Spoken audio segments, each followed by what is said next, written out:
নমস্কার বন্ধুরা, আমি চলে এসেছি উষা বাঙালির রান্নাঘরে। তো আপনারা সবাই কেমন আছেন? ভালো আছেন তো?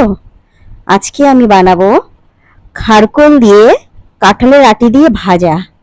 তা এটা বানাতে আমার কি লাগছে দেখুন। আমি প্রথমে কড়াইটাকে একটু গরম করে নেব। দেখুন আমার কড়াই গরম হয়ে গেছে, আমি তেল দিয়ে দেব, সর্ষের তেল। এরপর আমি দিয়ে দেব শুকনো লঙ্কা, একটু ভেঙে নিয়েছি, তাহলে ঝাঁসটা গন্ধটা ভালো হবে। এরপর আমি দিয়ে দেব রসুন। রসুনের পর আমি কি দেব বন্ধুরা, কালো জিরে।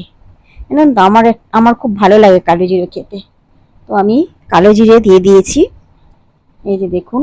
এরপর আমি দিয়ে দেব কেটে রাখা খারকোলের ডাঁটাগুলো এবং আর কাঁঠালের আঠি। এরকম রেসিপি আগে কখনো খেয়েছেন বন্ধুরা? আপনারা বাড়িতে বানিয়ে খেয়ে দেখবেন, খুব ভালো লাগে খেতে। আর খেয়ে আমাকে কমেন্ট করবেন কেমন খেতে লেগেছে। আপনারা এক থালা ভাত সুন্দর পেট পুড়ে খেতে পারবেন। তো আমি এবার একটু নাড়াচাড়া করে নিই।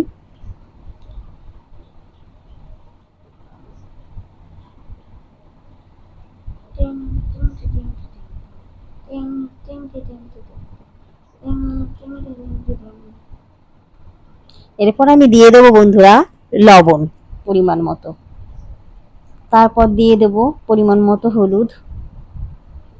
এটা করতে বেশি কিছু লাগে না, জাস্ট এইটুকু, সামান্যই মশলা, তাতেই খুব টেস্ট হয়।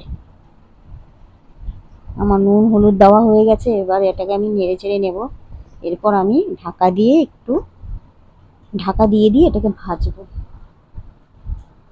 ও এই ব্যাপার, এই ব্যাপার।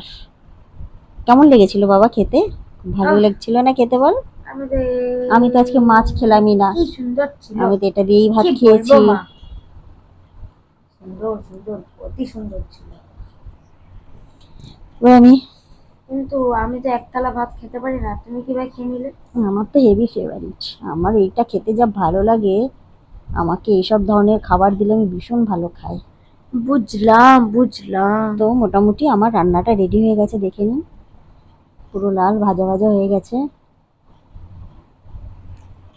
তো বন্ধুরা, ভালো লাগলে শেয়ার করবেন, কমেন্ট করবেন, একটা ফলো করবেন। Thank you, tata, bye by.